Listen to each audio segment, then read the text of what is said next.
Ever stop to think how much those little impulse buys on your phone are adding up to, and how many subscription payments are sneaking out of your bank account every single month? Before I started using Rocket Money, let me tell you, I had no idea. But the first time I logged in, I saved $435. I couldn't believe it. Rocket Money is a personal finance app that helps you find and cancel your unwanted subscriptions, monitors your spending, and helps lower your bills so you can grow your savings. I just love the dashboard. It shows everything in one place, even the subscriptions you forgot you signed up for. And if there's something you don't need, Rocket Money helps you cancel it. Plus, it alerts you if a bill increases or if something unusual pops up in your account. It's basically like having a personal assistant for your money. Cancel your unwanted subscriptions and reach your financial goals faster with Rocket Money. Go to rocketmoney.com/Kim today. That's rocketmoney.com/Kim. rocketmoney.com/Kim. Hey, welcome to the Kim Komando Show for the weekend of May 13th, 2023. We've got a lot to cover, as is the case every weekend. So let's get started. Here's hour one. All right, let's kick things off with a little PSA, and it goes like this. Never use your phone in a porta potty. This story is so disgusting. A 30-year-old man dropped his $1,100 iPhone 12 Pro Max in a porta potty. Okay. It went down, and guess what he did? Oh, I couldn't imagine. He dove into it up to his waist, took his shoes off so he could feel his phone. No surprise, the phone worked, but he felt flushed, and he was sick, and he needed to go to the hospital. So, pro tip, sometimes you just need to let it go. Just move on. And on that not-so-happy note, welcome, ladies and gentlemen. It's the nation's biggest show, the most trusted show about all things digital. I am, of course, Kim Komando, America's beloved digital goddess, here with you once again. And if you're a new listener, we're so glad that you found us. And if you're a regular listener, hey, welcome back. We're glad that you're here, too. And you can find my award-winning show on over 420 top stations across the United States, and we're streaming in your favorite radio app. And you can also find me as a podcast, as a webcast, commercial-free, all 3 hours with 3 months' worth of archives over at Komando.com. It's called the Komando Community. And a big hello and salute goes out to all of our listeners on the American Forces Network Radio, reaching over 375,000 U.S. service members serving in 175 countries and 200 ships at sea. I love that. And I'm sure you have at least one digital dilemma, one problem, one question, one thing that you're wondering if you should buy. And I'm here to help you on our T-Mobile Unlimited listener line. And that's 1-888-825-5254. Once again, is the way to join us. And you can always drop me your question via email, over at Komando.com. And there's a link in the upper right-hand corner that says Email Kim. All right, every single day I visit at least 30 different websites to make sure that we're both up to date on all things digital. And at the top of each show, I like to pass along 5 things that you need to know. And let's start at number 1. Now, we've all heard about how ChatGPT is going to eliminate jobs in the future. Now, here are some jobs that ChatGPT has already eliminated. First victims, people in the media, those folks who write technical manuals, journalists, but not those who write in-depth articles. Well, at least not yet. Now, the music industry is working hard to come up with a hit composed and arranged by ChatGPT. Let me tell you, it's just a matter of time. Now, you might remember about 10 years ago, fast food workers threatened to strike for higher pay. Now, you're not going to see this ever happen again.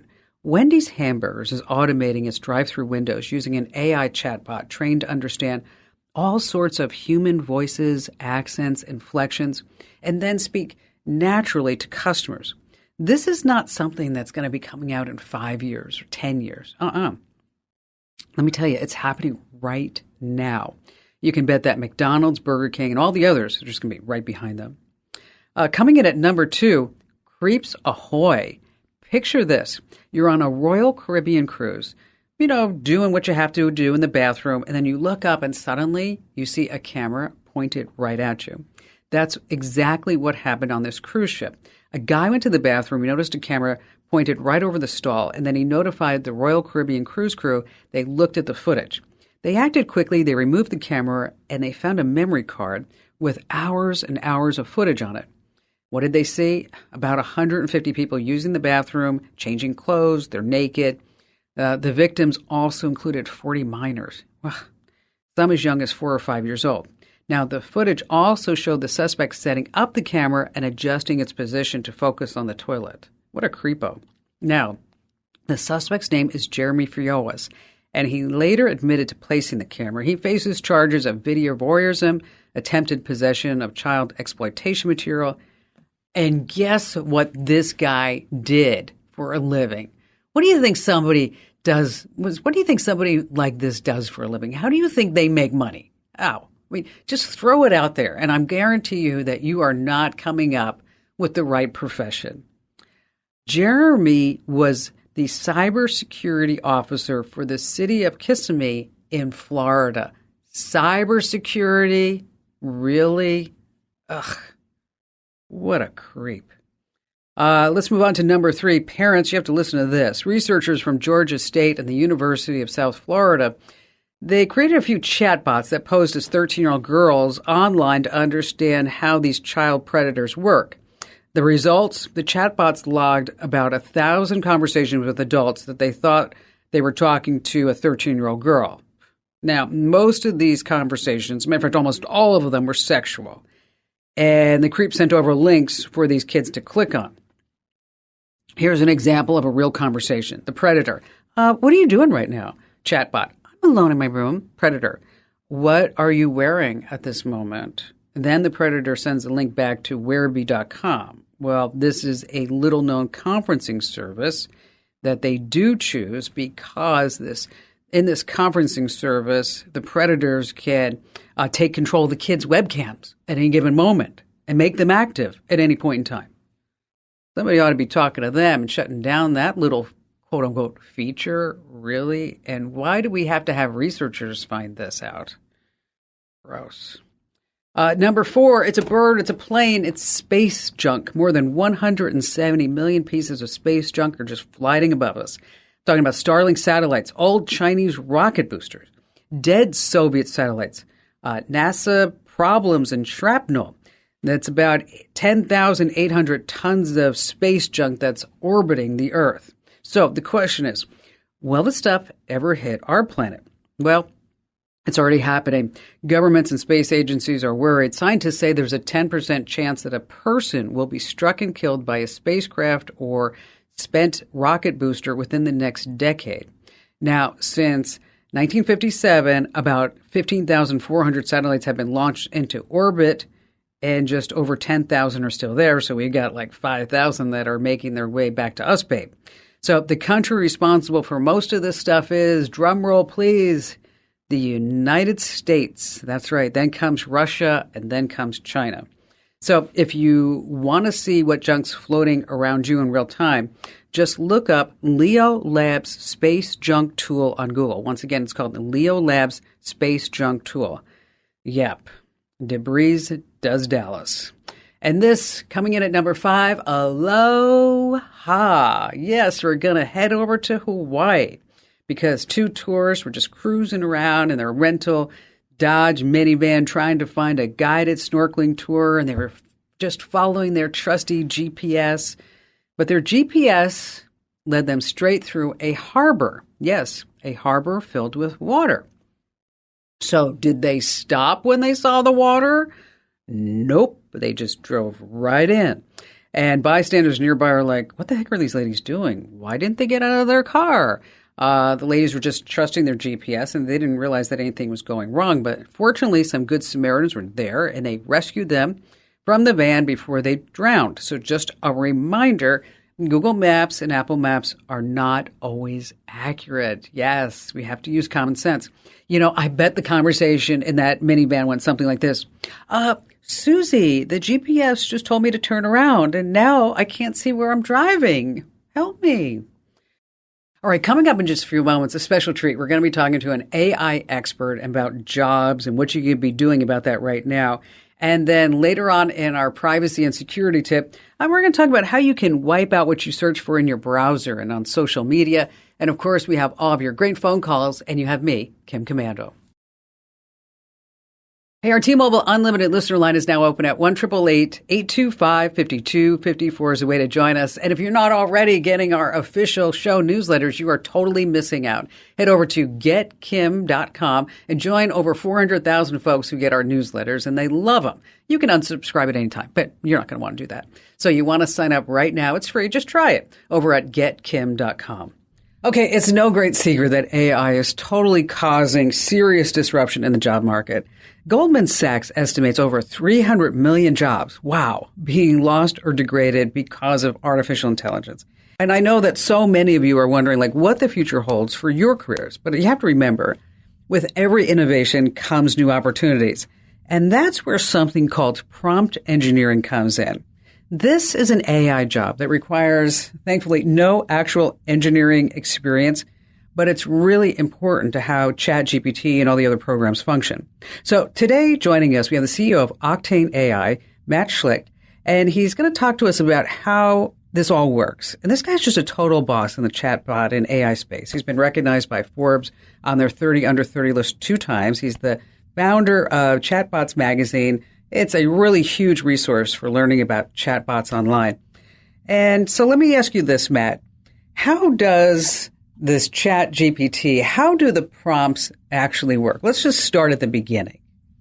Yeah, 100%. And first, thanks for having me on. And I believe that everybody out in the world should learn about AI. This is happening really, really fast. And if you don't go learn about artificial intelligence, that's like if computers were coming out and you didn't go learn about computers, Exactly. you're very quickly going to find yourself behind. So how does prompt engineering work and how does ChatGPT work? So OpenAI is the company that has created ChatGPT, and they've actually spent over $500 million already just to make this even possible. And they have tens of billions of dollars more that they're using to do this. Their technology, specifically GPT-3 and GPT-4, which is what they call their AI, has read over 10% of the internet. So that's every single language, almost every Wow. website. It's read code. It has trillions and trillions of data points.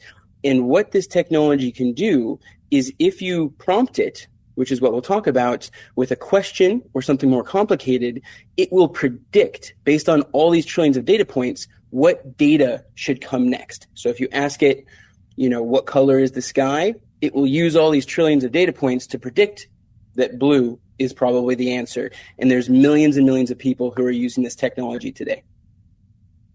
Yeah, and it's interesting because it has read everything on the internet. And I'll tell you a story, Matt. This was just fascinating to me. Is when ChatGPT was first announced back in November, right? And it was just rolling out, and you had to wait a little bit to get in. Is that I went in and I thought, you know what? Let's just ask it, like, who is Kim Komando? And it comes out with pretty much a Wikipedia type of response, and maybe not a lot of the details. And then I decided to ask it, is Kim Komando her real name?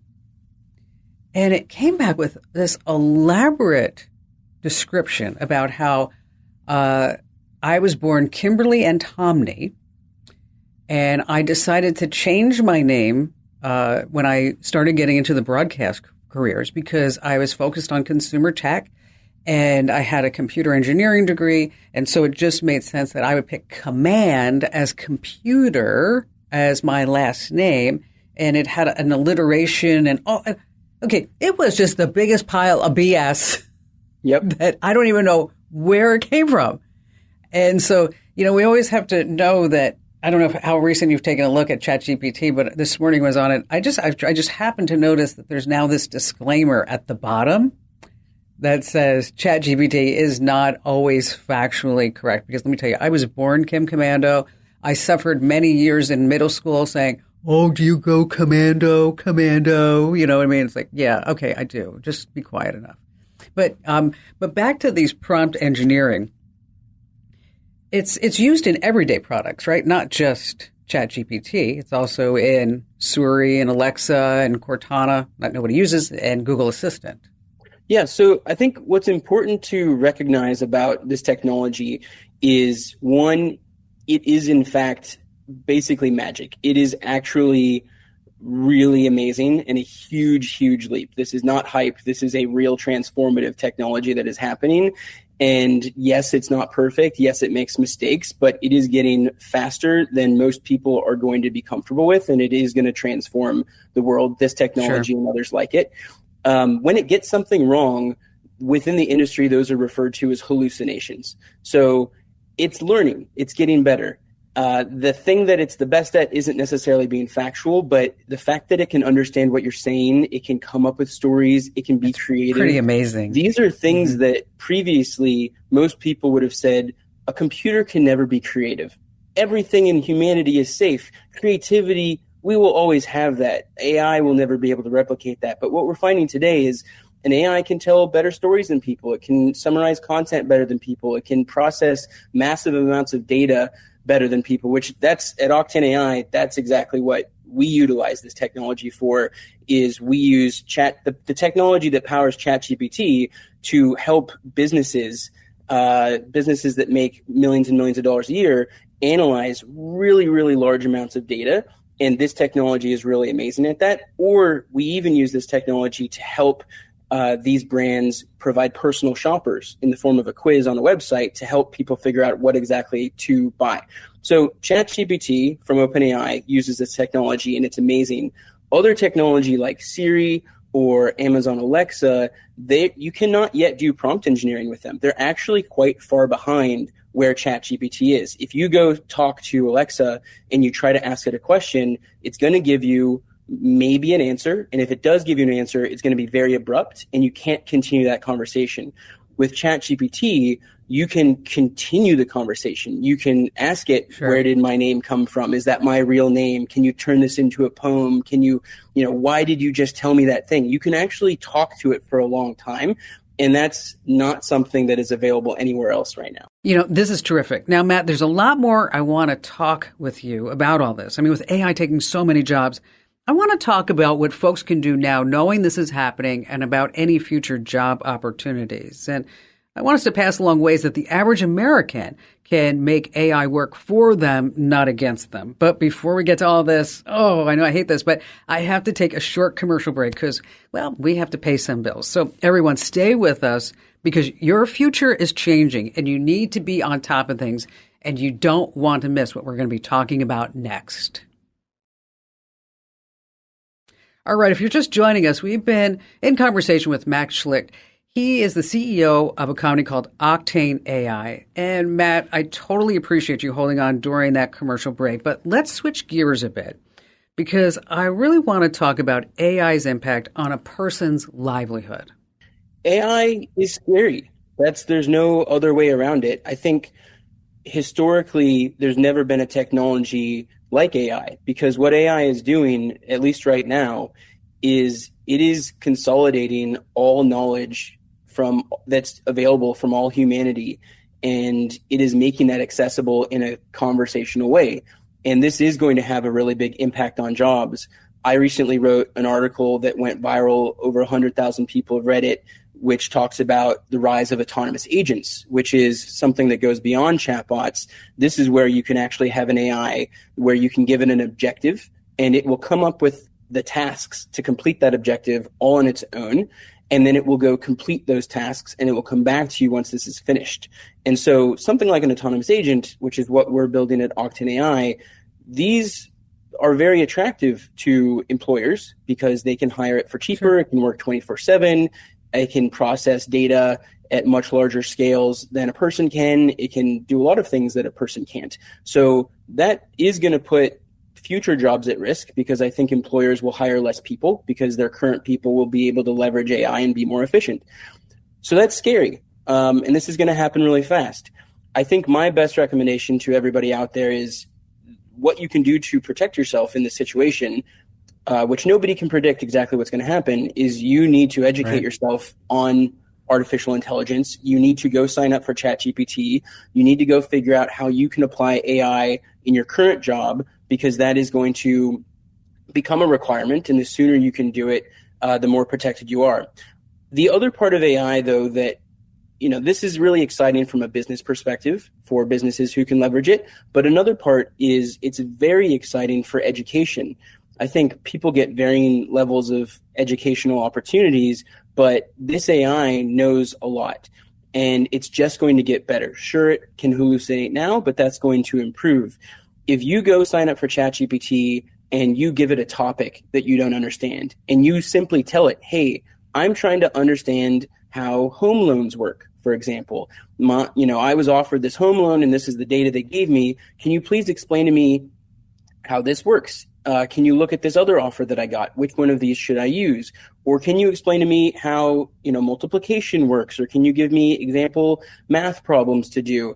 I think that AI is going to democratize education for every topic, and it's going to make it something that is probably free or close to free. And in a world where AI is going to create a really tumultuous situation for a lot of people, also democratizing this really insane level of education for everybody, I think that also gives people a really good opportunity. That's really smart, Matt, is to really where AI can be used on an educational basis. That's some smart thinking. Before you leave us, because you were talking about your company developing AI that can complete a task, go through all the goals and objectives, and then get it done. Can you give us a real life example of that where that's happening today and where it's possibly replacing somebody who would be doing all these tasks over a period of time? Yes. So at Octane AI, we have a product that we have just come out with called Insights, where a brand who sells online, for example, Jones Road Beauty from Bobby Brown, uses us, and they have almost 100,000 product reviews. And previously, they would go give these 100,000 reviews to people on their team and ask them to go consume them and come back to them and say, here's what people don't like about the product, here's what people do like, here's how we should make marketing better in the future. But when you have 100,000 reviews, that is too much data for a person to go through. That's going to take years and years, and you don't have that amount of time. And so what our product Insights does is they can import all 100,000 of those reviews, and they can ask our AI agent a question, any question they want. For example, can you tell me the top things people don't like and how we could go about fixing them?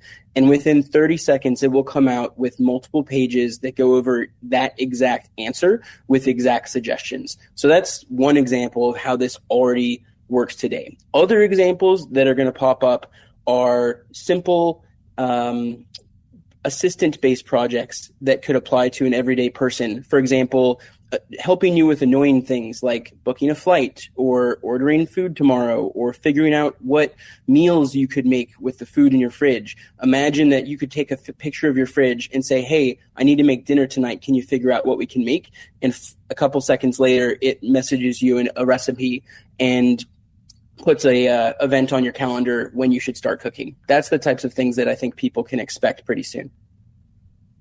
And hopefully it will tell me that the zucchini has these big black swatches on it, so you probably don't want to. And I think it will probably do that before the end of this year.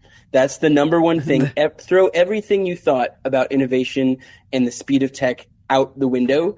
We are in a completely new situation the world has never seen before, and magical things and scary things are going to come at us extremely fast right now. And the bottom line is, if you haven't tried ChatGPT, just get off your butt and go over and try it. It's absolutely free. Hey, Matt, thanks for joining us. I appreciate you being here. Thanks for having me, Kim.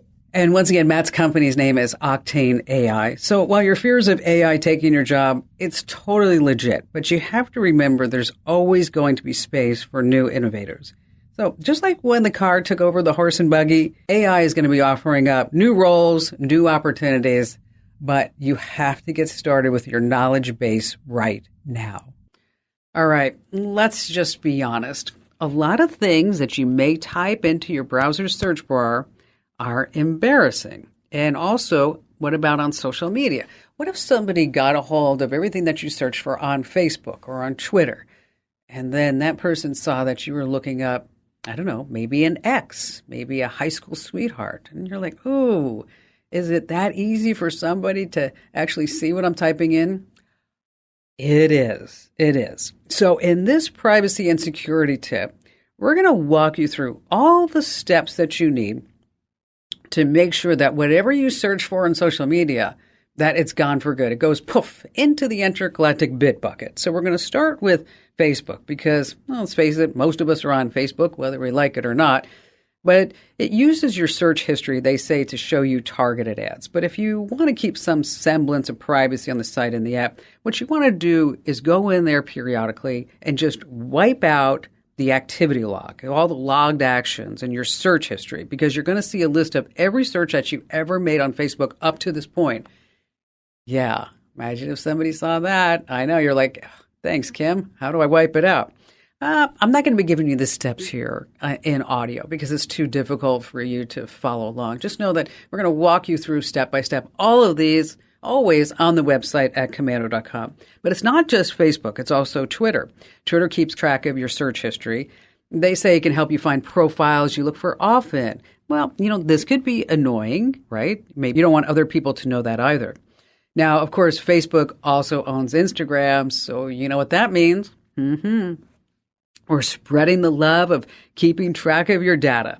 And once again, it's convenient, but it's also good to clear out that search data every once in a while, especially if you're using it on your phone, because this way you can maybe save up some space. So we're going to walk you through Instagram. Okay, what about Google Chrome? Because we want to make sure that your browsers are all clear too. Firefox, I don't know if I've told you this lately. I know I'm totally on a tangent. But, Firefox just a few years ago used to have about 20 to 25% of the browser marketplace. Guess what the percentage is now? It's almost 0%.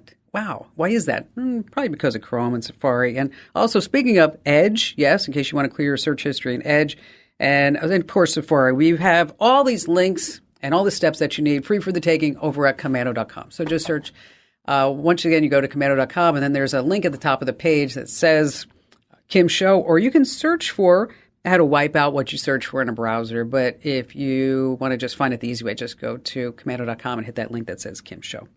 All right, still to come, we have more of your phone calls, as well as, later on, a great tip. If you have a security cam, I want to make sure that you're not breaking the law with it. So stay right where you are here with the Kim Komando Show.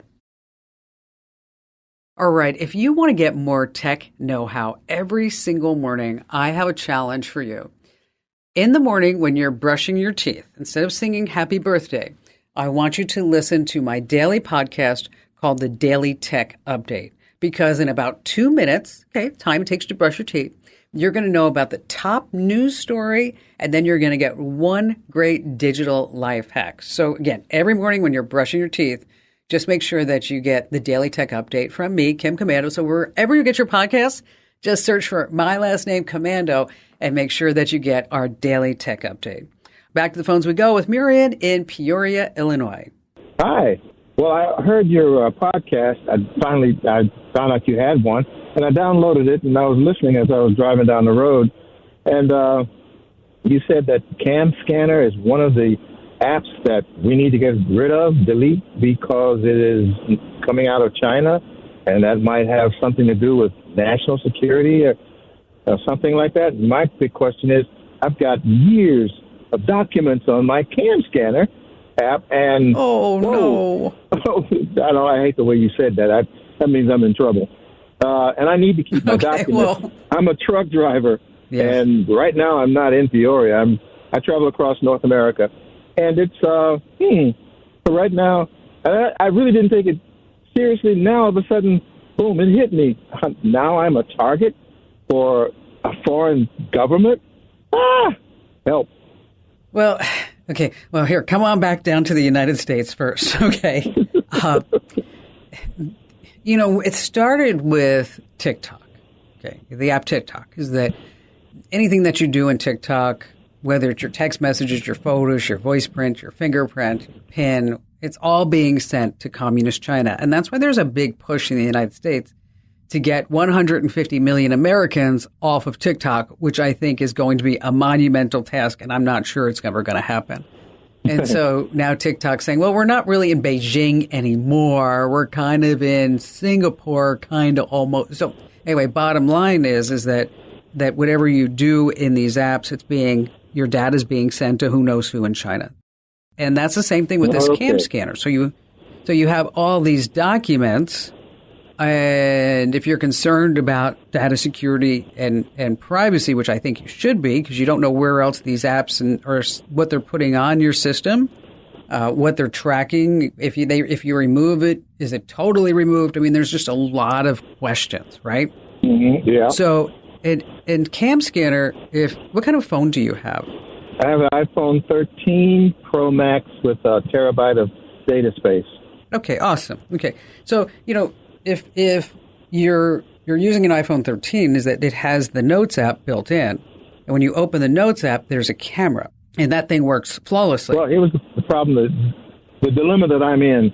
Majority of the companies that I have to deal with, they got Cam Scanner too, and believe it or not, Cam Scanner was the best when I first got it, and still is the best one. Of course, app that took care of everything that I needed as far as storing documents, being able to categorize file documents, and make it convenient to pull them up when I needed to.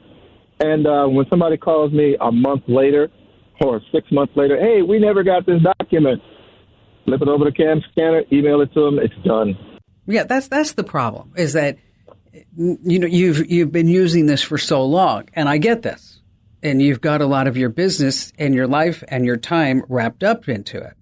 But at the same time, you just have to be aware that whatever you're doing with it, it's getting a copy of it's going over to communist China. Now, what you can do with Cam Scanner is there are steps that you can upload everything that you have in there into iCloud so that you would have access to it through your iPhone by just searching for a keyword or Google Drive or Dropbox. And then once you have all the documents exported from Cam Scanner, then you can just go ahead and keep using the Notes app on your iPhone. Now, I know what you're saying. It's hard. This is a big decision because you've been using it and your clients use it and your friends use it and everybody else uses it. So it's really up to you at this point, whether or not you want to continue to use it. I can just tell you from my personal opinion, I would not use Cam Scanner. I wouldn't recommend that you use Cam Scanner. And I wouldn't even let my enemy use Cam Scanner. I don't have any enemies, but if I did, I would tell them not to use it too. And if you need the steps on how to remove it and how to use Notes and all that other good stuff, Miriam, we have all of that over on the website at Komando.com. And thanks for finding our podcasts. Monday through Friday, you can get Kim Komando Today. Wherever you get your podcasts, just search for my last name, Komando with a K, of course. All right. These Chinese apps, it's not just Cam Scanner. Of course, we all know about TikTok, but TikTok also owns Lemonade, CapCut. Temu is also one that I don't want you to have on your phone. Shein, Turbo VPN. Oh, gosh, that's just a nightmare. You think you're protecting your privacy, but everything that you're doing is being sent back to China. WeChat, the UC browser, and Shared. And in case you're like, hey, where can I see that whole list?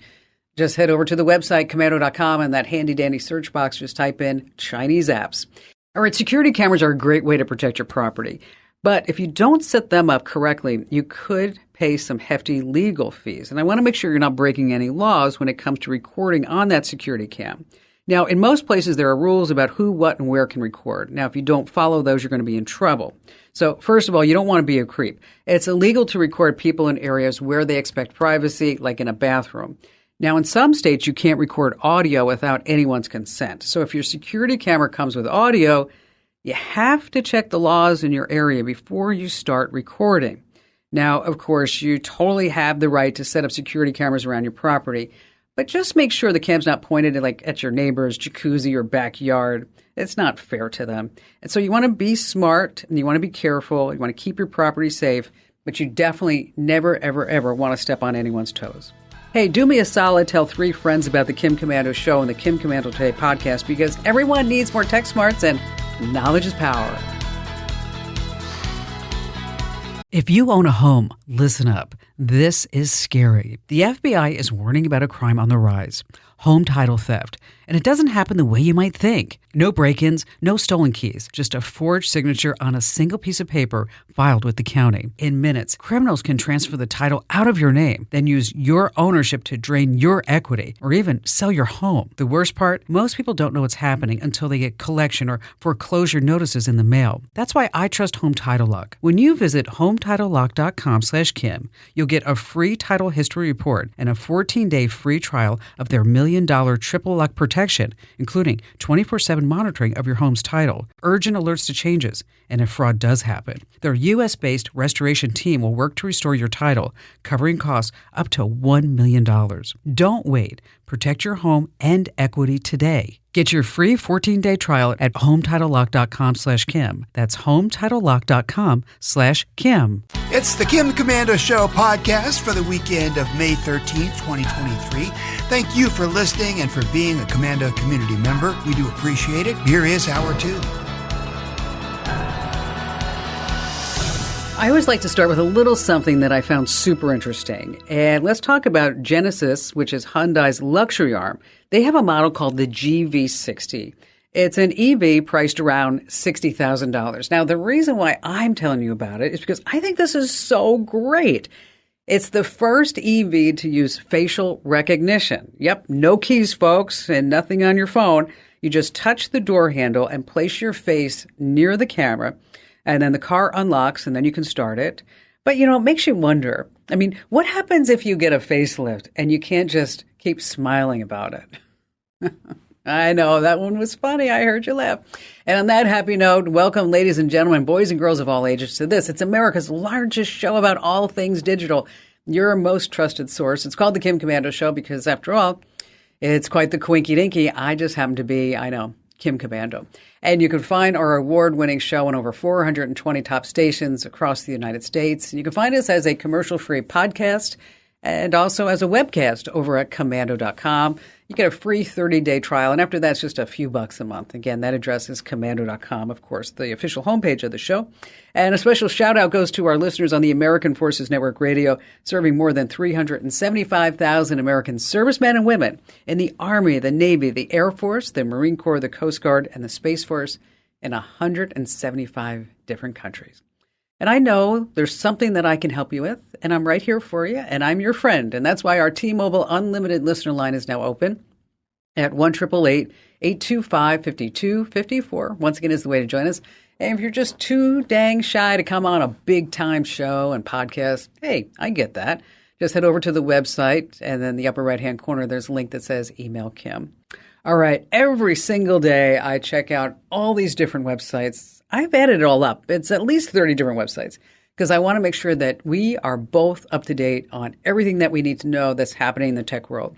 And this is part of the show where I like to pass along 5 really important things. And coming in at number 1, drum roll please, the big Google announcements. Every year in May, Google rolls out the red carpet and they say, here's what we're going to be changing in hardware and software. And the big focus that took place this past week was AI. And I can't believe I'm going to say this, but Google's trying to keep up with Bing. Okay, that's a phrase that I never, ever, ever thought I would say. So Google's revamping their search site. It's going to put AI in search just like Bing's working. But instead of links, the AI is going to spew out a text-based answer. So you're not going to have links to websites anymore like ChatGPT. So what does this mean to you if you have a website? Really big stuff. Really, really big stuff. I actually told you that this was going to be happening in January. So you should have been listening to me then. But here we are in May, and now Google says they're going to be doing it. The traffic to your website is going to go down, down, down because people aren't going to be searching for things in Google, and then Google's not going to be sending those people to your website. So what about other things? Well, Google Bard, that's their AI. They're going to be putting it inside of all the workplace apps, like Docs, Sheets, Slides. It's called Duet AI, and it's going to answer questions, summarize stories, read your work in each app. This is a big threat to Microsoft. Another announcement, Android 14. You can get the beta right now. So what's in it? You can customize your home screen. You get cinematic wallpapers, clock faces, kind of cool. And finally, the big kahuna was the Pixel Fold. This is Google's phone, and it folds, and that's exactly what it does. It's good for people if you want some more room in your pockets, but it's going to cost you $1,800. Not for a laptop. I'm saying for a phone that folds. $1,800.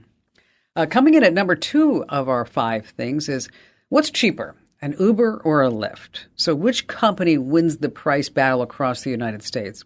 A new study from consumer finance company CashNet USA, they analyzed Lyft and Uber prices against each other with fair prices in every major U.S. city. And what they found is that Uber is cheaper. That's right. Uber rides were a whopping $4.71 cheaper in Wisconsin, $4.22 in Minnesota, $4 in Pennsylvania. Places where Lyft was the best. This is interesting. New York State. That's right. Lyft rides were cheaper there, costing $3 less on average than New York Uber rides. So even with the gap, you just overall, Uber is going to be always cheaper. Now, the place with the biggest discrepancy, the Big Easy, New Orleans. Lyft is over $12 more expensive in New Orleans than Uber. So if you're in New Orleans, that's when you want to take a Lyft. Everywhere else, you want to, well, except for the state of New York, is that you're going to want to be using Uber. And just imagine, we talked about Google. Now we're talking about Uber. Imagine if Google purchased Uber, then it would be called Goober. All right, maybe not. Number 3, Amazon's TikTok inspiration. So Gen Zers. Okay, study done by HubSpot says that 33% of Gen Zers have made a purchase based on what an influencer told them in the last 3 months. That's huge. So Amazon's saying, come on over here, little boys and girls. And so if you open up your Amazon app on your phone, there's going to be a light bulb at the bottom of the screen. And like magic, what pops up is a TikTok-like feed. You see videos and pictures from Amazon influencers and Amazon reviews. That's going to be important. I'm going to tell you why. Because if you've ever left a video or photo review on Amazon, it can be used in what Amazon's calling their Inspire feed. So if you don't want that, wherever you left your Amazon reviews, make sure that you just take it down. So if you see something you like, you just click on it and bam, it's right in your cart. That's it. Crazy, isn't it? Coming in at number 4, the TurboTax man cheateth. What? If you make less than $73,000 a year, you can file your taxes for free on any site, including TurboTax. But here's the kicker. TurboTax has been playing some tricky games with their tax services. And according to some extensive reporting from ProPublica, TurboTax has been using deceptive design and misleading advertising to trick lower-income Americans into paying to file their taxes, even though they could do it for free. Well, TurboTax got caught. All 50 states and the District of Columbia announced a $141 million settlement with Intuit. Of course, that's the maker of TurboTax. Now, you're eligible if you tried to use TurboTax Free Edition for tax years 2016 through 2018. TurboTax has to pay back the 4.4 million people who were tricked. Now, if that is you, what you want to do is go to this website. We have it also on Commando.com. It's agturbotaxsettlement.com. That's agturbotaxsettlement.com. Again, if you missed that, we have it posted over on the website. And this, coming in at number 5, where the jobs and money are. So let's say you're a pocket protector geek, or you know someone who is. These are the best and the worst states to score a well-paying IT or cybersecurity job. We're going to start with cybersecurity. So where should you go if you want to make the most money? San Jose, San Francisco, New York, and Seattle, and Austin, Texas. Okay. So again, San Jose, San Francisco, New York, Seattle, and Austin. Okay. All the other major cities in Texas, this is interesting to me, are among the worst paying for most cybersecurity and IT jobs, except for Austin. Wow. What about IT support? You want to go to Washington, D.C., New York, again, San Francisco, Los Angeles. Okay. And we're talking about IT support techs, engineers, help desk, support analysts. Those jobs are always in demand the most in the state of California. So you're going to find the highest demand for cybersecurity pros in Montana, Washington, Oregon, Colorado, and Florida. Again, if you missed any of this, we do have it written up over on the website. But I'll tell you something. Where did all the cybersecurity consultants go for the last few days? You know where they went? They ran somewhere. All right. Coming up, we're going to talk about, well, are your nudes safe to store in the cloud? Oh, our money tip. We have the best free online financial calculators that you don't want to miss. And still to come later on, the secret phone ID giving away all your personal details. And of course, we have your phone calls and you have me, Kim Commando. Hey, our T-Mobile Unlimited listener line is now open at 1-888-825-5254 is the way to join us. And you're in for a treat because I have a special guest on the line right now. Hey, now that online betting is totally legal, it's become way simpler to place bets on your favorite teams. And all you have to do is whip out your phone and you log into an app like FanDuel or BetMGM and you just throw some money down. Easy as that. You can do it while you're driving, while you're walking, while you're just planted on the couch. But with how easy it is to gamble online, what are the average overall returns on online sports bets? Well, that's the question investment journalist Randall Smith sought to answer in a recent article that I read over at the Wall Street Journal. And when I read this article, I was like, oh my gosh, I totally need to have a chance to talk to Randall all about this. Because his results, online bettors are losing out. So, Randall, thanks for joining us. Sure, Kim. Nice to see you. My first question for you, Randall, is how did you go about coming up with an idea for this story? Well, I watched the Super Bowl and the football playoffs, and everything you saw was an ad for sports betting. And, they have all these celebrities, Gronkowski and Jamie Foxx and et cetera. And so I was like, I'm a stock and bond reporter. I write about mutual funds. And I was like, gee, I wonder how the bettors do. And, the mutual funds, they have to disclose the results, but they don't disclose them in the sports betting. So I was like, gee, I wonder what you can find out. So that was sort of my starting point. And I am a financial reporter. So it turns out, even though they don't disclose them to the bettors, they disclose the odds and the hold rates to the investors because they want their stock to go up. And they have to disclose it to the regulators. And so how are everyday folks losing out when they start placing these bets on, say, FanDuel or BetMGM or DraftKings or any of the other ones? Well, what the disclosures say is that for a regular single game bet, the house will keep about 5%, and they may pay out zero, and they may pay out all the bets for one game and only 90% of the bets for another game, and so the overall return rate to the house, the house keeps 5% of all the money bet, and that means if you're a bettor, you're gonna lose overall on average. You'll lose 5% per bet. So, do you have any inclination how that compares to, say, the odds in Vegas? The odds in Vegas are a little bit. This is in my story. There's a fellow named Anthony Curtis, and he gave me some estimates of the odds at casinos in Vegas and racetracks, and they're actually a bit worse. So, but the sports bet odds are sort of creeping in that direction.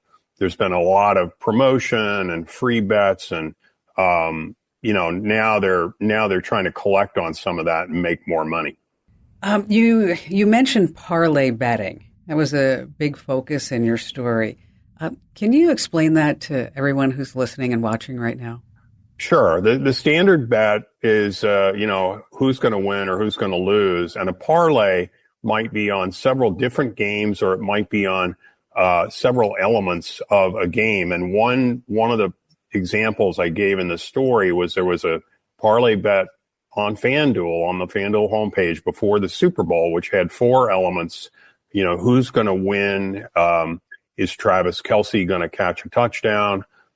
Is Isaiah Pacheco going to run for 45 yards? And how many yards is Patrick Mahomes going to pass for? And the odds on the bet were 8-1, but the bet did not pay off. So anybody who tried it lost. But a parlay is a multi-leg bet, and the house will keep a lot bigger percentage on a parlay. Were you able to get into any of the operations behind these online betting apps and how they promote things within the apps to show people the bets that they want them to make? They will. Well, the FanDuel website has a parlay on it every day, a different parlay. And there was a guy in Chicago who tried it out for 50 straight days. He bet $1 on each parlay, and what a surprise. He only won one out of the 50. So he spent $50 and he won 12. So he basically lost more than 75% of his money. They also will offer them free. They'll give you a free X amount of dollars and you can bet on a parlay, but it's sort of to get you into the mindset of, hey, well, look, I can win 8-1, so I'm going to try this. I'm going to take a flyer. Now, how much are these online betting firms making? Well, they're not. That is the big push on this on these parlays is they're still unprofitable because they had all these costs to get all the state legislators to approve online sports betting and then to take all these ads on TV with all these celebrities, Rob Gronkowski and the Kick of Destiny, and they also offered a lot of free bets and promo deals. So they have not been profitable yet, but they're trying to be profitable, and that's sort of one of the big pushes behind the shift to parlays. And so the hold rates, like for example, FanDuel reports that it's to all these various state regulators. They're number one in the market share. Their hold rate has gone from 6.5 to 9.9 in the past 4 years. Randall, thank you so much for joining us and explaining it all.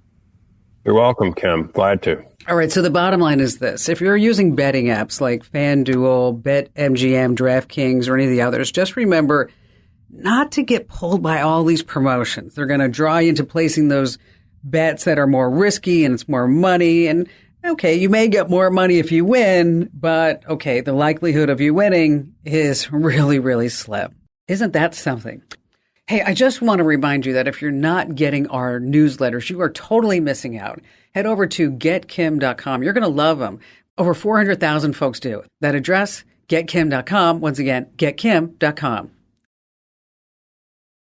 Hey, it's time now for what I like to call commanding the tech world trivia.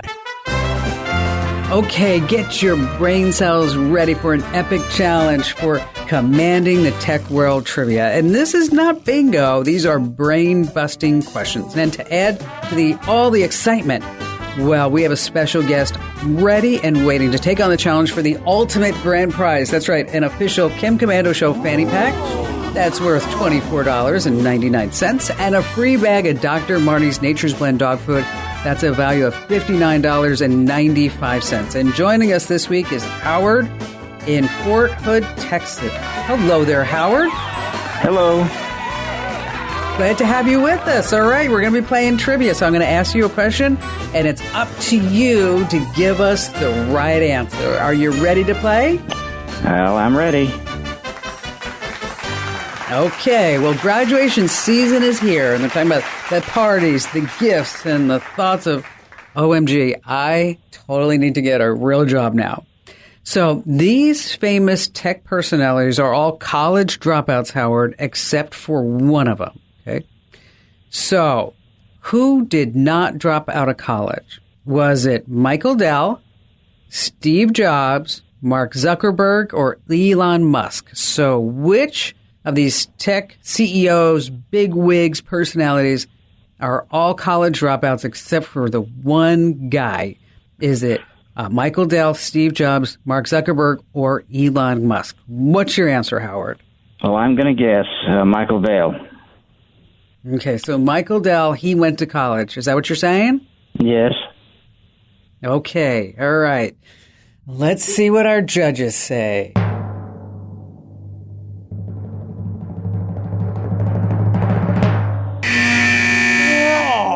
Oh, Howard.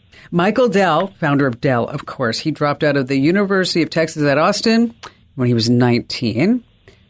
Steve Jobs, of course, founder of Apple, he dropped out of Reed College. He was also 19 years old when he did that. So that leaves us Mark Zuckerberg or Elon Musk. So what do you think, Howard? Which one is it? Oh, I'll just take a swing at Michael Zuckerberg. Mark Zuckerberg, he also dropped out. He dropped out of Harvard at 20 years old. Okay. So. Well, you're making me feel like a dropout. No, not at all, Howard. Elon Musk. Elon Musk was a student at the University of Pennsylvania at the age of 24. He got a Bachelor of Science in Physics. and then a Bachelor of Science in Economics from the Wharton School of Business. And then I looked this up online because I was thinking, like, I wonder if he was really like a good student. I wonder if he was like that nerd, that geek of the week that just sat in the library and just studied all the time. Well, as it turns out, his classmates, and this was in his biography by Ashley Vance, they said that he was an average student, and his classmates thought he was likable, quiet, and, in their words, an unspectacular student. Okay, so it's like, all right, okay, so he didn't graduate cum laude, but that's okay. All right. So Howard, thanks for playing along, and I know you have a question for me, and so how can I lend a hand? Well, I'm grateful you're going to try to help me with this. My wife and I do a lot of motorhome travel, and our next trip is into the eastern province of Canada. And we like to stay in contact, but we've been advised there's a lot of regions where you have little or no internet connection. So we talked about Starlink. Yes, thank you. And but it's going to take several weeks to get here. We won't have time to test it, etc. So I checked on the Mama Roku portable wireless router. Now, I have one. I've got it connected. Sure. It works here, but I can't find any customer-related comments about it. All I read is the manufacturer and distributors, which is makes me circumspect. Well, you know, you've got two different technologies here, okay? So the Royco, that's using a 4G LTE connection. That's a cellular connection, okay? So it's going to pick up the signal from the cell towers and convert it to Wi-Fi that you can then, again, use on multiple devices while you're RVing around Canada, okay? But like any traditional Wi-Fi cell signal, you know this, right, Howard, is that you don't always have all your bars in all places. And it seems like when you really want it, you're like, oh, my gosh, I have one bar. That's all I have. Okay. And so, you know, is it good in a pinch? Yeah. But I can tell you Starlink, if you go to starlink.com/Rome, is that I have Starlink as a backup internet provider for one of my houses. Okay. Oh, works flawlessly. Okay. Works so good, Howard, that I have a boat and I also put it in the boat. And so that this way, when we're out on the ocean and we're going all around the Pacific, is that we can still get Starlink. And it's, it's unlimited high speed, low latency, and you can use it as needed. It's not cheap. The hardware is $600 and it's about $150 a month for the RV. But I will tell you that you're not going to have this issue of, oh my gosh, there's a mountain in the way. Okay. And you're like, okay, you can download all your maps and put it offline. And, we know all that. And that's great. And with the new iPhone 14, of course, if you get into trouble, you have SOS, you got satellite messaging. Okay.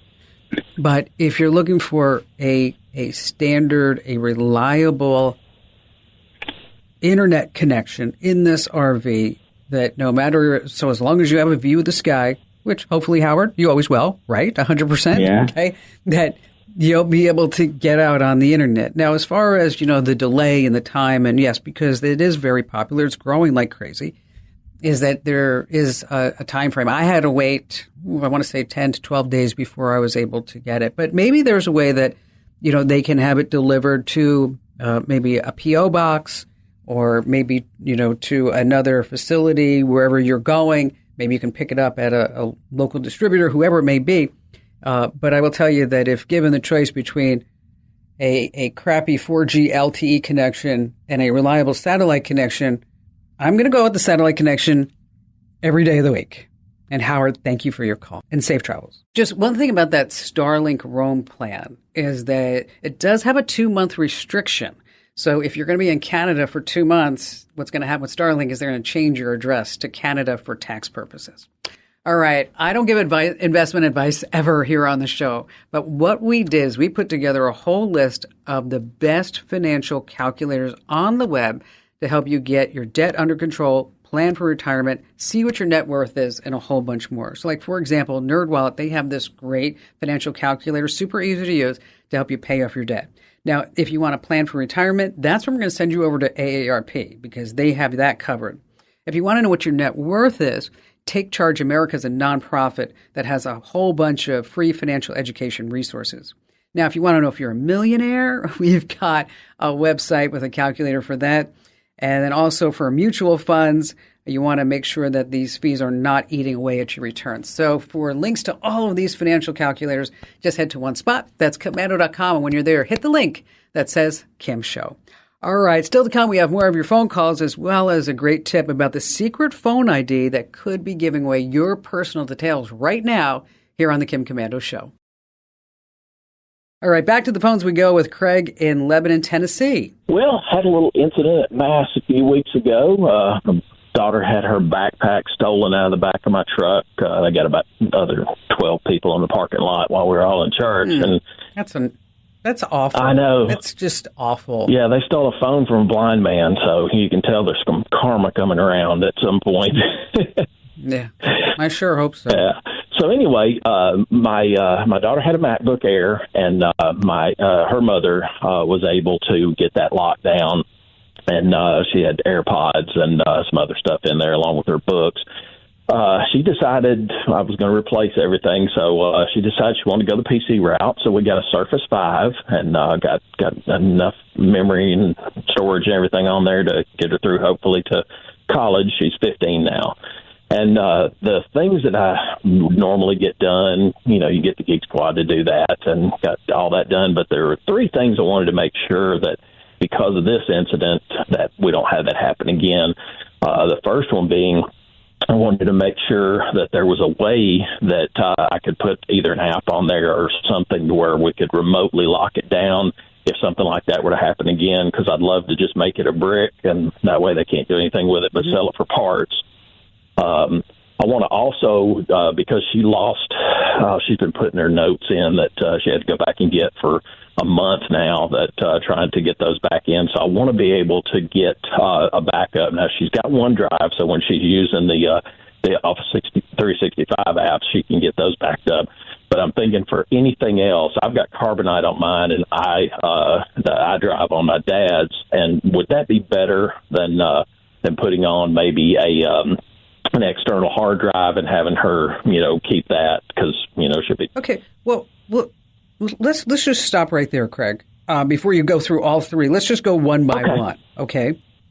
As far as the tracking and remote wipe software on the MacBook, I mean, yeah, it's fabulous. You just hit one button and it's like, poof, everything's gone. A similar option is called Prey, Prey. And it's at preyproject.com. It's free for up to 3 devices. Oh, perfect. And that includes both tracking and remote wipe features. So, again, you're going to use Prey Project. It's been around for a long time. Let's move on to the cloud backup. Is, Carbonite, like you mentioned, they've been around for a long time. They've kind of focused more on enterprise, and that's where they've kind of pointed that ship. And we use and recommend iDrive here. I know Carbonite, they were a sponsor of the show for, I think, like 10 crazy years. Yeah.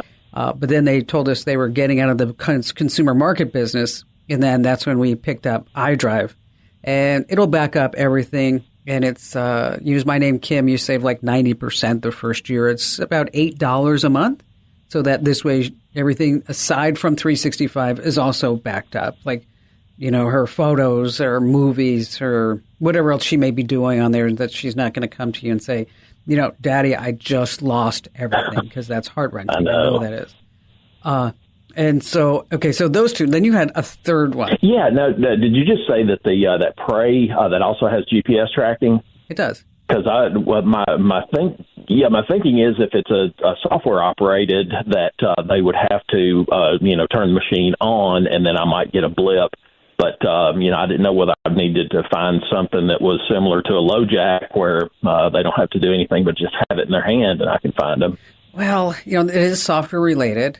You can always put on something like a GPS tracker on it. You can actually get some type of laptop case and put a tile or, she has an iPhone and an AirTag attached to it. But thieves are so keen to them right now. I would just assume that they're going to turn it on And whoever they try to sell it, it's going to be turned on to even see if it works. So I don't think that's necessary to put a type of low check on that. Okay. And then you had a third? You said you had three things? I've counted number 2, and I'm blonde, but let's get to the third one. Okay. Yeah, that was it was the making sure to get prey, and then also the backup, and then the GPS tag it. Okay, perfect. Well, one thing that you might want to check, and with the Apple serial numbers and stuff, I'm sure you filed a police report, and yes, there are some cases where these things do come back at some point, but it's just horrible. You're in church. You don't want to take everything in with you. I mean, I do that myself when I go to Mass. I leave my phone in my car because maybe I shouldn't say that. Nope. I go to Mass and I take my phone with me into church. Always. 100%. Ugh. What a nightmare. Greg, thank you for your call. Hey, speaking of church, this actually happened to me at church last Sunday. Okay. A nice woman, she came to my pew and she said, "Excuse me, is this seat saved?" And I looked at her and I said, "No, but I've been praying for it." And she looked at me like, "I don't get that." I'm like, "It was a joke. Ha, ha, ha, ha." Okay, all right. Whatever. Okay, did you know that there's a hidden code attached to your phone that gives advertisers and marketers access to your private data? Yeah, it's called the Mobile Advertising ID, or MAID for short. Now, in a nutshell, this code attached to your phone collects data about your online activity. Now, your MAID is supposed to be anonymous and should not be connected to your name or any type of sensitive information. But as it turns out, that's not the case. Yeah, shocker, right? There are reports of slimy data brokers who boast of collecting this MAID data and then connect them to your personal information. So what's there? I'm talking about your full name, your address, your phone number, your email address, your IP address. Yeah, a lot of stuff that does identify you. But there is a way to make sure none of what your phone collects on you is attached to your MAID. Here's what you need to do. On your iPhone or Android, just head to your settings, and you need to find wherever it is, disable personalized ads. Again, you want to turn off disable personalized ads, and that's all there is to it. All right, if you learned one thing, if you laughed once at, or even if you groaned at one of my bad jokes, okay, do me a favor and tell 3 friends about the Kim Komando Show and the Kim Komando Today podcast, because everyone needs more tech smarts. And knowledge is power. You can find me always at Komando.com. It's the Kim Komando Show podcast. Thanks for being there. And this is from the weekend of May 13th, 2023. We're up to hour 3. How about we start with some new tech coming to a street near you? So new traffic lights are going to work differently. So instead of going red or green after a certain amount of time, the new traffic lights have a different method, Okay, well, first you have to know that red lights typically last between 30 seconds and 2 minutes. I had to look this up. And green lights last between 30 seconds and 3 minutes. Okay. Well, these new traffic lights are going to stay red for as long as they have to until it senses a coming car. Okay. If the coming car is going the speed limit, right? If that car is going the speed limit, that light is going to turn green. And if that car is not going the speed limit, it's going to just stay red. Isn't that something? Which reminds me of a joke, of course. What did the traffic light say to the other traffic light? What did one traffic light say to the other traffic light? Are you ready? "Don't look, I'm changing." I know, that was bad. On that happy note, welcome, ladies and gentlemen, to this. It's America's largest show about all things digital. It's called The Kim Komando Show because, I'm Kim Komando, and you're about to get more tech smarts because every single thing is now a tech thing, and you can find my award-winning show on over 420 top stations across the United States. And, of course, we're streaming in your favorite radio app, and you can find us streaming as a podcast, as a webcast, on demand, whenever you want, over at Komando.com. Just click that button for the Komando community. And a special hello goes out to our listeners in the Army, the Navy, the Air Force, the Marine Corps, the Coast Guard, and the Space Force in 175 different countries who are joining us on the American Forces Network Radio. And I'm sure you have something about something digital that I can lend a hand to that's keeping you up late at night. Well, maybe not. Maybe you're just like, hey, should I buy this? Or how do I take my online business to the next level? Or how do I deal with my kids, my ex, whatever it may be? That's why our T-Mobile Unlimited listener line is now open at 1-888-825-5254 is the way to join us. And as always, you can drop me your question over on our website, and that's commando.com. And in the upper right-hand corner, there's a link that says Email Kim. All right, every single day, I visit at least 30 different websites I do throughout the day, and I have kind of like a method behind my madness. All right, every single day, I visit at least 30 different websites to make sure that we are both up to date on everything that's happening in the tech universe. And this is part of the show where I like to pass along 5 things that you need to know that maybe you didn't think about before. Now, the first story isn't really tech related, but it's so dang interesting, I just couldn't wait to tell you about it. It has to do with mosquito bites. Don't you just hate them? And before you start thinking that it's just your natural aura that's driving all those mosquitoes to just come towards you, the geniuses at Virginia Tech did a massive research project. They had some brave volunteers. They analyzed each one for their own unique scent, and they scrubbed them with different brands of soap: Dial, Dove, Native, and Simple Truth. And then they let the mosquitoes loose. Now, while each participant had their own unique stink, some humans were more naturally attracted to mosquitoes than others. And they were like, what happened? I think it has to do with the soap. Okay. The mosquitoes were totally in love with Dial, Dove, and Simple Truth. Once again, that's Dial, Dove, and Simple Truth. But they couldn't stand Native, coconut, and vanilla body wash. The mosquitoes were like, ooh, get that away from me. It turns out that the little bloodsuckers don't like coconut scents. So if you are going out and there's going to be mosquitoes, rub a little coconut lotion potion on yourself. I know it wasn't tech related, but it was insanely interesting to me. All right, coming in at number 2, we're going to go back into the tech world, and it's the gold medal couch potato. So parents, instead of like taking your kids to soccer practice or lacrosse or the ice rink, you can now raise the next gold medalist right there in your house. You just need a remote control and a gaming system. Because now in the Olympics for video games, esports, it kicks off the week of June 24th. Now, these games are based on sports, but it's not any shoot-'em-ups or World of Warcraft fantasy type stuff. You have to test your skills in racing and basketball and table tennis. So the wildly popular game Fortnite has just joined the ranks of this. The organizers have created a thrilling target aiming competition. Yes, sharpshooting in a video game. They say this is thrilling. I don't know about that. Some other games that they included: Gran Turismo, which is car racing; NBA 2K 2023, that, of course, that's basketball; 11 table tennis; and now Fortnite. Wow, isn't that something? It's an Olympic sport. So if the kid, you're listening right now with your folks, and you can just say, hey, Mom, Dad, I want to be an Olympic medalist one day. That's right, one day for me. All right, coming in at number 3, really serious story about the Candy Kids scam. Now, if you're that kind of person, which I am, when the kids approach you on the street, they're selling, I don't know, cookies and candy or coupon books for their sports team or school for just a few dollars. You're like, okay, here's $5, even though it's $2 or whatever it may be. But unfortunately, criminals are getting in the act. This past week in New York City, a woman was at a cafe. She was approached by 2 teenagers selling candy. She didn't want the candy, but the teen said, hey, it'd be cool if you just made a donation through Venmo or Zelle. And she said, oh, sure, I'll donate you a few bucks through Zelle, gals. After all, you're just selling candy for your school. So the kid said, hey, well, give me your phone, and so that this way we can give you our phone number for Zelle. And so she handed the phone over to the kids. Big mistake.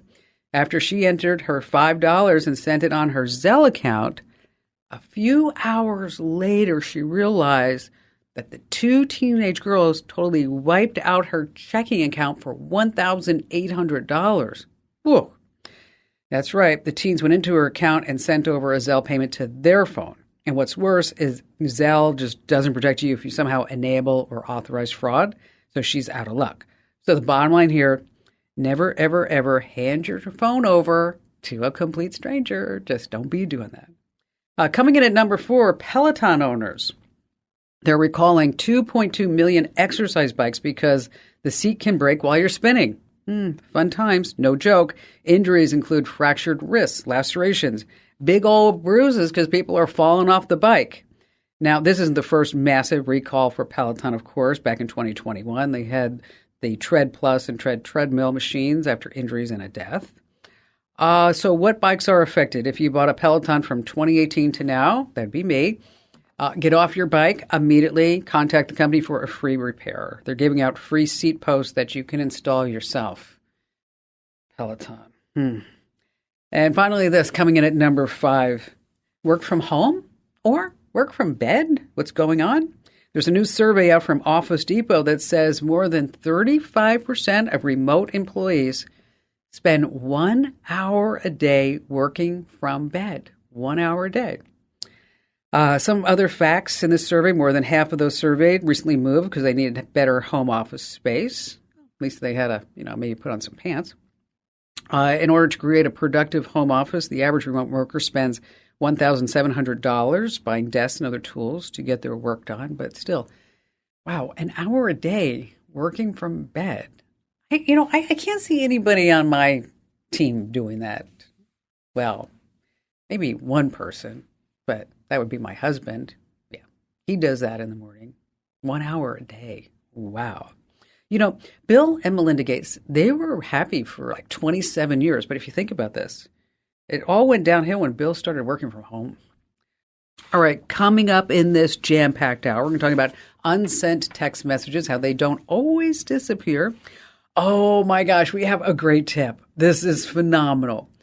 I did the research for you. What is the best day of the week to book a plane ticket online? What's the best day of the week? And how far in advance? And what day of the week should you fly? All that's coming up. And of course, we have your phone calls and you have me, Kim Komando. Hey, if you haven't tried out our new Komando 2.0 newsletters, you're totally missing out. Head over to getkim.com. Over 400,000 folks get them every single day. And I checked the numbers this morning. Like 20,752 people gave us a thumbs up today, and like 600 people gave us a thumbs down. So if you had the newsletters once and you hated them, I'm inviting you to come on back to the mothership. Head over to getkim.com. Once again, that's getkim.com. And how about we start with Jamala in Kansas City, Missouri? I have an old email address, and I haven't used it in maybe 5 to 10 years, but I want to delete this Gmail account. However, the email address is tied to so many things. For example, my Google account, my Google Play family library, the Google Play books and movie library, things I've purchased, all underneath that as that Gmail address being the head of that family library. Yeah, you know what? That's just, I'm going to walk you through conceptually, then we'll send you the steps, okay?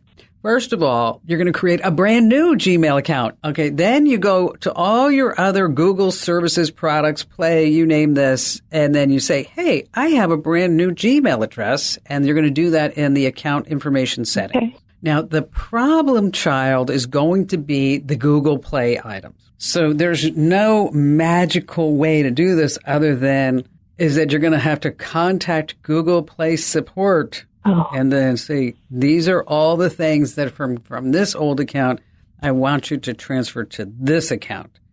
And, be patient and hopefully they'll respond to you. But Jamila, I will go ahead and send you those steps just in case you want to give it a shot. Because you know what? You can do it. I know you can. Joellen in Toledo, Ohio. Hi, Joellen.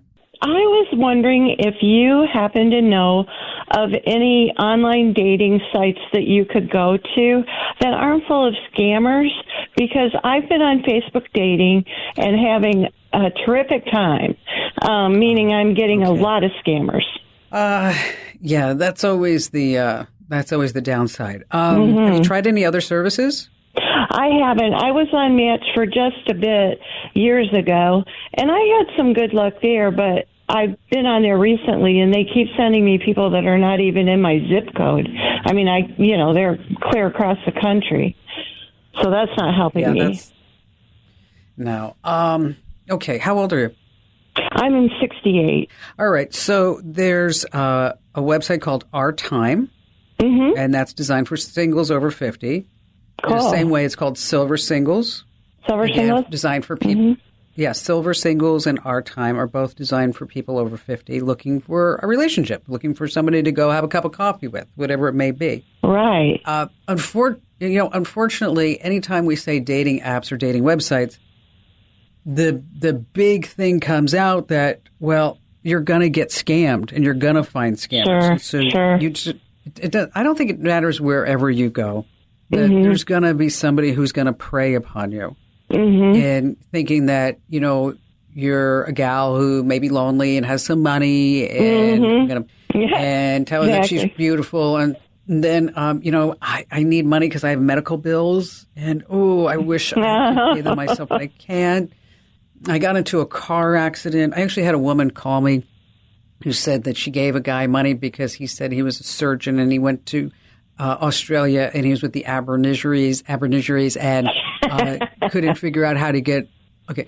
And this other woman, I got to tell you this, Joellen. Okay. This other woman called me. Get this. She's your age. And some guy says he's a surgeon and I think he was in Vietnam or said he was or whatever. And he was helping all the poor children. Okay.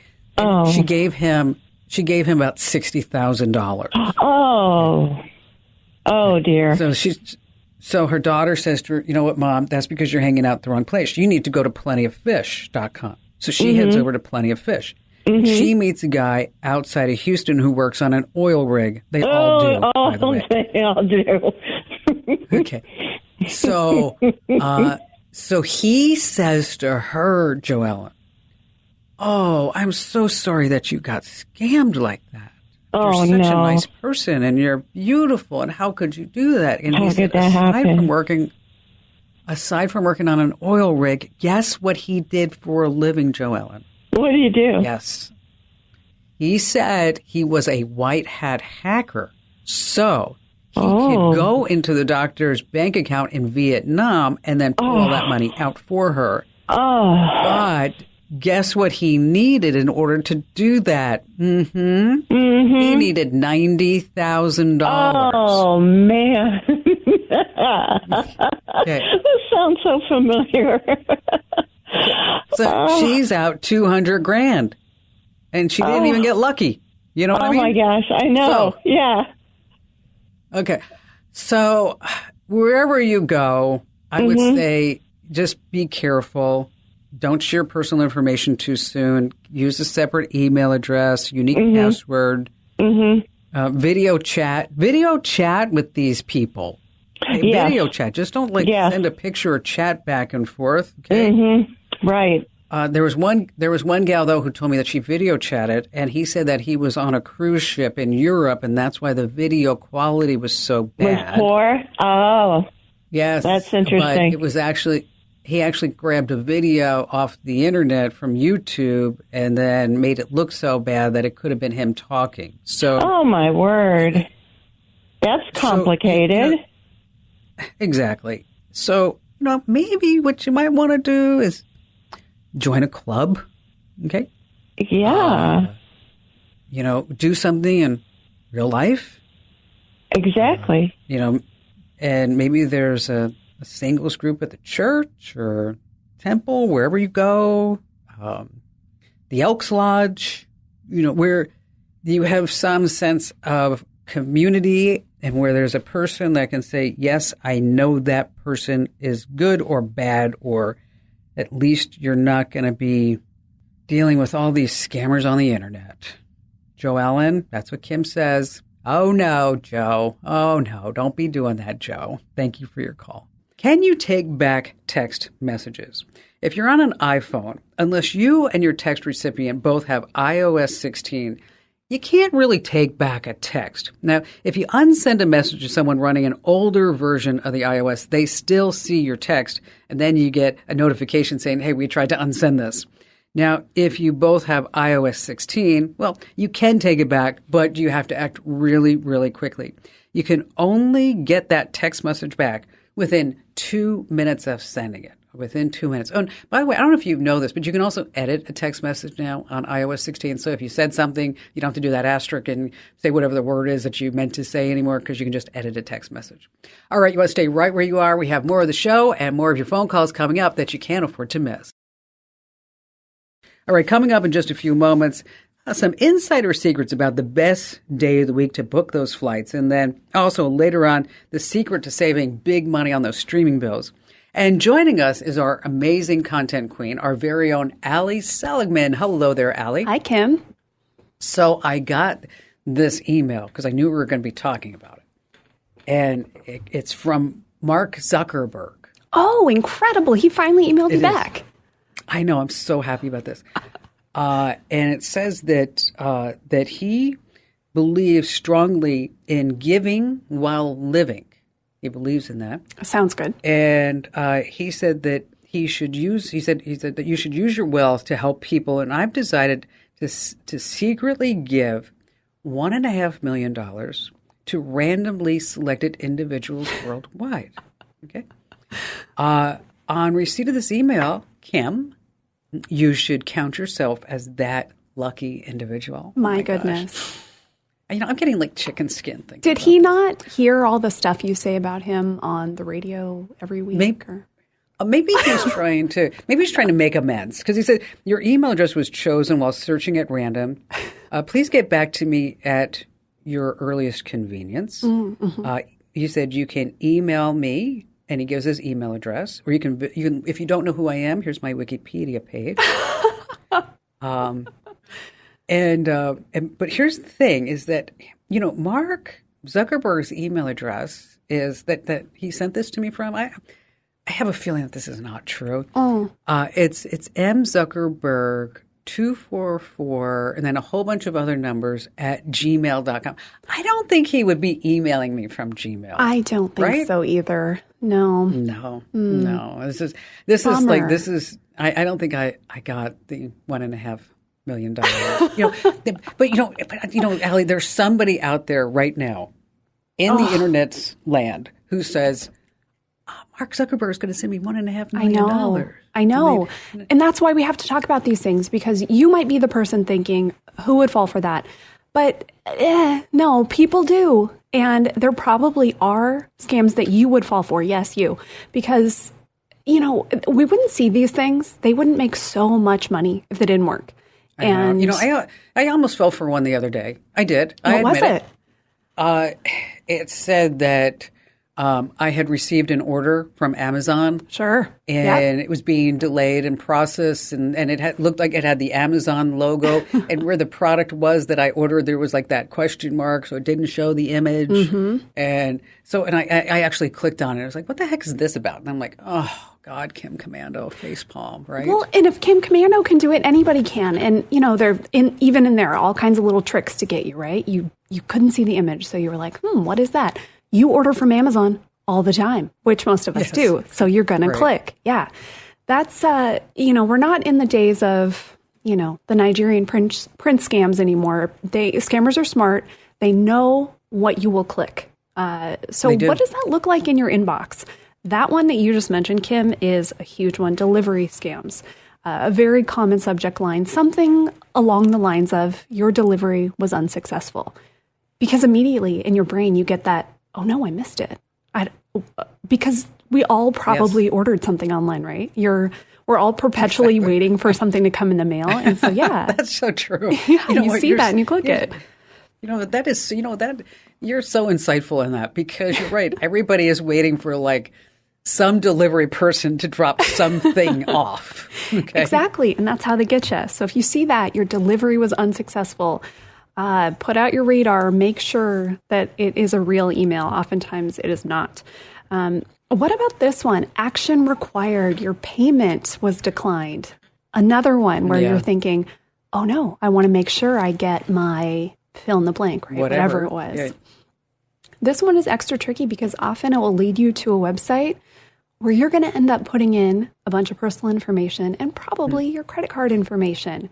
So double whammy there, right? Be very, very, very, very careful anytime you are putting in your credit card info. Your best bet, instead of clicking from an email, say it's from Netflix and it looks totally legitimate, close that email. Go to Netflix, sign into your account. If you need to update your card details, they'll tell you there too. You'll have a notification on the site. You can go into your details and see. Usually there's like, a flashing banner and an exclamation point and everything's red because Yes. they want your money. They want your money. Yes, exactly. They so do. it's never going to be a secret if you really do need to put in your details. So that's my advice. Don't click from your email. Go over to the service itself and do it there. It's a lot safer.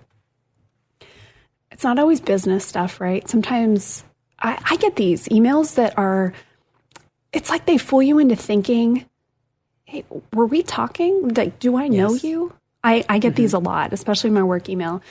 So if you ever see RE:re and then really anything, fill in the blank, that's a little trick to make you think, oh yeah, I must be having a conversation with this person, right? Maybe, but probably not. Oh, work. What about, we're all worried about our money, right? Everyone is. Yeah. What if you see payroll is delayed or anything like that that is going to spark in your mind, oh my gosh, I'm clicking this. Everybody's going to open that email, of course. Of course. Yes, they're going to do that. Although you would actually just reach out to me and go, what the heck? Kim, what's up? But you think about that though, right? Like, I don't think most companies would phrase it like that. They wouldn't say it like that. I think you might get a personal message. I think it would be a different kind of announcement than that. So kind of put yourself in that mindset of, what do the people that I work with sound like? Would they write a message like that? And if not, it might be fake. And a lot of these are really, I guess you'd say, like nebulous messages. So like documents are being shared with you. Oh my or gosh. Mm-hmm.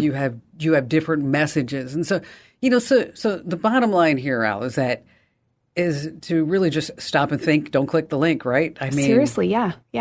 And again, I think it's so great that you shared that story, Kim, because if you clicked something that wasn't real, I know everybody else is doing it. We've all done it. I've certainly done it. So be careful. If you get to a site and think, this is a little fishy, please don't put in your information. Yes, exactly. And so I guess I'm going to have to keep working because Mark Zuckerberg is not going to send me $1.5 million. Do you know he wears a gray T-shirt every single day to work? You know why he does that? Because he said he doesn't want to waste time on things that don't matter. So he has all these gray T-shirts and all these gray pants, and so he wears the same thing every single day. Then my thing about that, he doesn't want to waste time on things that don't matter. He runs Facebook, okay? I mean, come on. What's up with that? Great job as always, Al. Happy to have you with us. Thanks, Kim. And thanks for being here. All right. Flying and going on a trip isn't fun. I totally get that. You have all these asinine delays. You've got rules and long lines, and the flights are way more expensive this year than ever before. So Expedia put out their 2023 air travel report. And what they found is really super interesting is that, like, for example, the best time to book a domestic flight is at least a month before. The sweet spot for affordable flights falls between, say, 28 and 35 days before that departure. And domestic flights are also cheaper if you travel on a Wednesday. I know. Who wants to go anywhere midweek? That's why it's always cheapest, right? Because we want to travel like on a Friday night, so we get the whole weekend, and then we want to come back on a Sunday. Now, if you book too far in advance, you might have to pay more. So you want to avoid buying a ticket 3 to 6 months before your departure. I know this is a case where if you're being prepared, it's actually going to cost you money. So let's go back to that day of the week. Okay, so the answer used to be on a Tuesday. Not so much anymore. You want to buy your tickets on a Sunday. That's right, on a Sunday. So again, you want to buy your tickets on a Sunday. You can save up to 15%, they say. And again, that sweet spot, 28 to 35 days before the departure. And then the flights are always cheapest on a Wednesday. And by the way, in case you want to avoid any type of flight delays, rise and shine. That's right. You want to be on the first or second flight out of that airport in the morning. You never, ever, ever want to fly after 3 p.m. Let's see if you need more information about that. You want to pass along to somebody. We have it written up as a tip over on commando.com. Still to come, we have more of your phone calls as well as later on. Speaking of money, the secret to saving big bucks on all your crazy streaming bills. Gosh, because I know that mine are just so high now. And of course, you have me, Kim Commando. Michael in Las Vegas, Nevada. Well, you had a woman on your show not too long ago. I believe her name was Remy. She might have been from Ireland, but she was a voice actress. Yes. And she had inadvertently signed some contract, and they were recreating her voice for commercial purposes. And she thought that she couldn't get out of that contract and was concerned. And I believe that she can get out of that contract. She just needs to have some better legal representation because her voice is her intellectual property. And, these kinds of things coming up now with AI are going to be increasingly, at the forefront of conversation. And I believe that it's time that people really start to fight back before they, lose rights for forever. Well, thank you for listening, because that was a fascinating story to me, that her voice was replicated on a website and then being used in Instagram and other places, and it's an AI version of her voice. Are you an intellectual property attorney? I am involved in intellectual property, and this is kind of my opinion on this. We need to really start to fight back because it causes financial harm. I believe she said she advertised or did voice for Mazda. So let's say that they were taking her voice and then making a comparable ad for Toyota. Well, she could end up losing her Mazda contract because obviously, sure, she's saying this vehicle is better, and then, turned around. People can't differentiate between one voice and the other. So it could definitely financially harm her. She can have real harm done to her reputation and lose her livelihood. Those are all really, really good points, Michael. I mean, that just what you said. I mean, what if my voice was used for something crazy, right? I mean, like, whoa, what's going on that? But, intellectual property, I'm not an attorney and I don't play one on the radio or on the internet, okay? But I will tell you that we have taken steps to register my voice as a trademark and a service mark with the United States Patent Trademark Office, the World Intellectual Property Organization, and the European Union. Now, I don't know if that's going to make a difference to some AI website that just pops up overnight. It's hard to say. But as you bring up some really, really excellent points. So how did you get involved in all this? What have you done with it? I've been involved in intellectual property and intellectual property theft for a long time, both through my own IP and helping others navigate, complex waters. And really, a lot of people don't know that they can fight back and that all they need to do is really seek out proper legal representation. And I believe that we're just at the very beginning of seeing the problems that this can cause. What do you see as some major problem? Well, for example, creating somebody's voice in such an identical fashion that you can't differentiate it. There are just unlimited ways that she could be harmed. She can lose her business.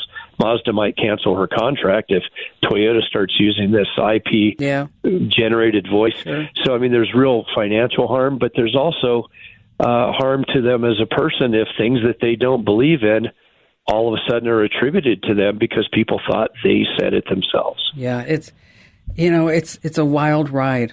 It truly is. What we're embarking on. They say that we're on the verge of what was the invention of the printing press back in the 1400s. As we look at artificial intelligence and where it's going and how it's going to end up, we are on a whole new different playing field. Michael, thank you for your call. I really appreciate your insights. All right, so every single morning you brush your teeth, right? So I have a challenge for you. Every single morning when you're brushing your teeth, instead of singing happy birthday or something like that, I want you to pull up my podcast, The Daily Tech Update, because you're going to get one tech news, that's 1 minute, and then you're going to get a digital life hack, that's a minute. So in those 2 minutes, you're going to know the top news story and you're going to learn something that you're going to use time and time again. So wherever you get your podcasts, just search for Commando with a K and get our daily tech update. Again, that's the Brush the Teeth Challenge. Yes. So again, wherever you get your podcasts, just search for Commando with a K and get the daily tech update. All right. How much are you spending on your streaming? Too much, right? Well, perhaps you remember when all TV shows and movies had what? Commercials. Well, they're back. And if you're willing to put up with 4 or 5 minutes of commercials per hour, which isn't that much, you can save some big money. Netflix has a cheaper tier that includes commercials that cost $7 a month, and you're going to save $36 a year. Disney Plus, they have an advertising tier that's $8 a month. Hulu, Peacock, Paramount Plus, HBO Max, guess what? They all have cheaper monthly subscriptions that include, yes, commercials too. Now, there is a gotcha that you need to know about, and it's just not the 4 or 5 minutes of commercials. They get you on this too. Not all programs, meaning the hits, are available under the cheaper plans that include commercials. That's all in the fine print. But if you're looking to save some money, make sure that you just check out the commercial tiers because it may be able to shave a few bucks, especially if you're not watching all the latest and greatest shows. And be sure to tell 3 friends about the Kim Komando Show and the Kim Komando Today podcast because knowledge is power. You can find me at Komando.com.